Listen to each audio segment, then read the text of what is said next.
You are watching William Patterson University Television.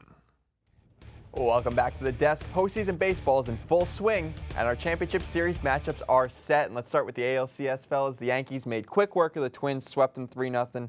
Going against the Astros now. Justin, what do you see from that ALCS matchup? So first off, let's take a look at their postseason numbers as of late. The first thing that really sticks out to me as a whole is the pitching staff for the Astros. As you see, their record in the postseason, Yankees are 3-0, Astros are 3-2.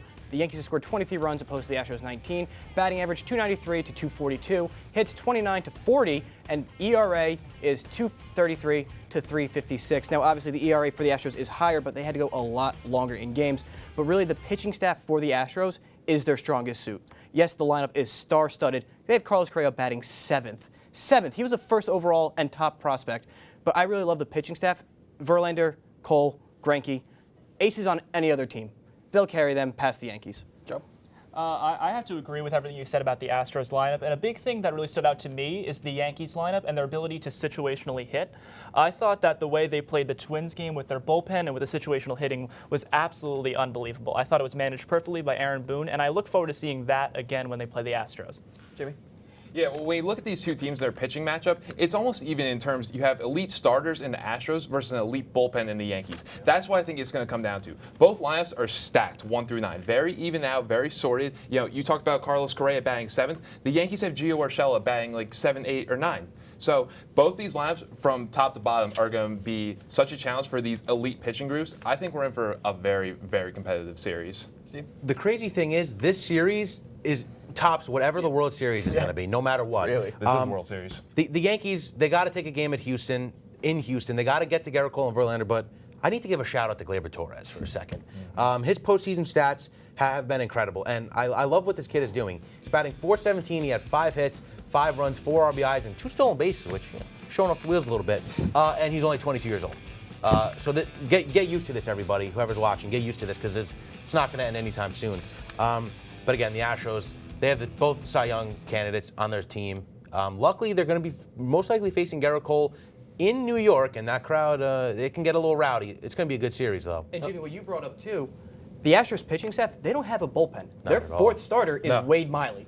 Is A.J. Hinch really going to push Cole, Greinke, and Verlander to 115 plus pitches and then pitch them all on short days rest? They're going to have to. We saw what happened to Verlander. It's the reason there was a Game 5. You got to do what you got to do to win. When you look at the Yankees versus the Astros, yes, the Astros starting pitching is almost as good as it gets. And when it comes to the bullpen, they have Will Harris and Roberto Osuna. The Yankees have guys like Canely, Chapman, Britton, Ottavino, Chad Green, even Jay Happ, very solid. So let's move over to the NLCS and 2 teams that we definitely expected to be here. The Nationals and the Cardinals squaring off. Steven, who has the edge? Wow, what a series. Right. Let's take a look at the numbers on this one because the numbers for the ratings probably going to be down. Everyone wants the flashy Dodgers to be in there, but unfortunately they're not. Both went the full series their last time, 3-2 and 3-2. Even on the runs, 26-25.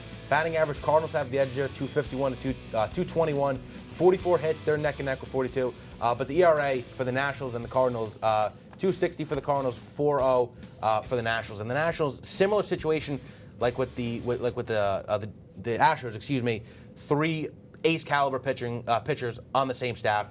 2 are actually the highest paid players in the entire league with Strasburg and Scherzer, and they both pitched really well.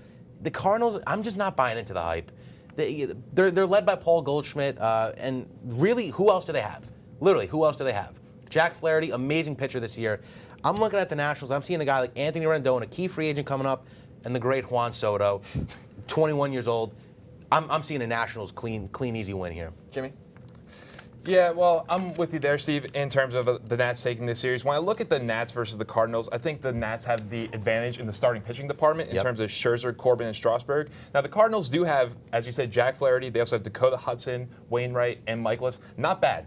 Not but terrible. When you look at the Cardinals, they're just full of a bunch of scrappy young players. They find ways to win. It's impressive. But when you look at the Nationals from a talent standpoint, they have the advantage. I'm going to say the Nationals take this series in 6. Joe? It's hard for me to pick against a team that has Paul Goldschmidt in the middle of that lineup.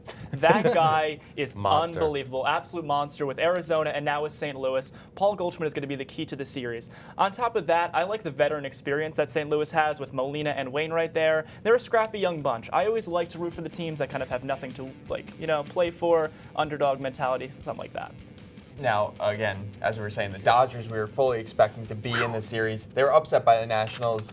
Jimmy, how big of a disappointment is it for the Dodgers? I gotta say, it was one of the biggest disappointments in franchise history for the Dodgers. I mean, let's talk about that Game 5. It looked like the Dodgers were going to take care of business easy. Max Muncy hitting the home run off Strasburg at the beginning. It was looking like it was going to be nice and easy for the Dodgers, but their bullpen couldn't hold on. Clayton Kershaw didn't get the job done. Dave Roberts, was he thinking leaving Joe Kelly in there just to get shelled?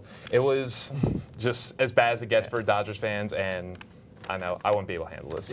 It's tough because I think Kershaw's hurting his legacy every time he gets to the playoffs. If we take a look at his playoff numbers, they're not very good. He's second all time for worst ERA in an elimination game.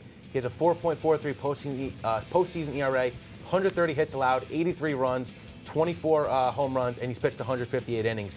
And let's not forget the meltdown in Game 5. The Dodgers, this is a huge disappointment for them. I know they're a young team, but they led the league in wins this whole season.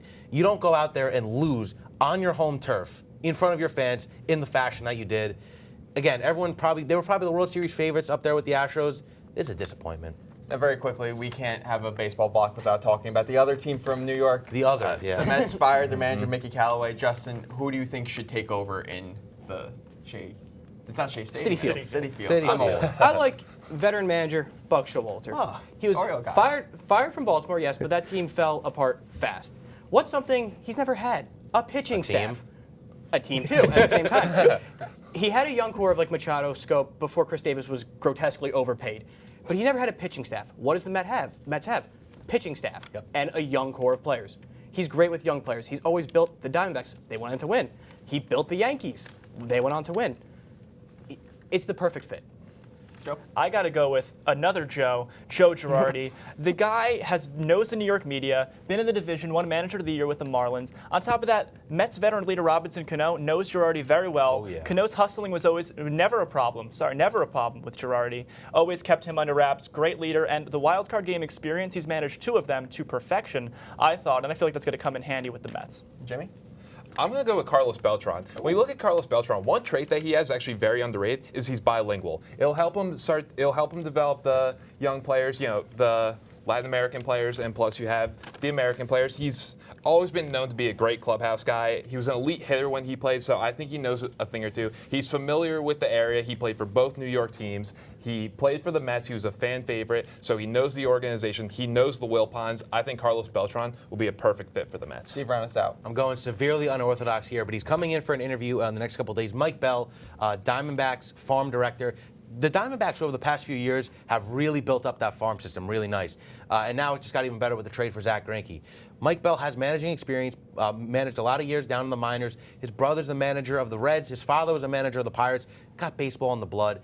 The biggest thing, though, if you need to manage in New York, you got to handle the media. You got a lot of spotlight on you, especially for the Mets, who they're right there. They're ready to make that postseason jump. And I think Mike Bell could be the guy to do it. Baseball in New York, interesting for the next couple of weeks, to say the least. That's all for this episode of WP Sports Desk. Join us next week as we delve deeper into the MLB postseason and catch up with the WP soccer team. Don't forget to follow us on Instagram and Twitter at SportsDeskWP. Thank you as always to our crew and studio manager Al Clarke. For all of us on the desk, I'm Dante Vocaturo. We'll see you next time.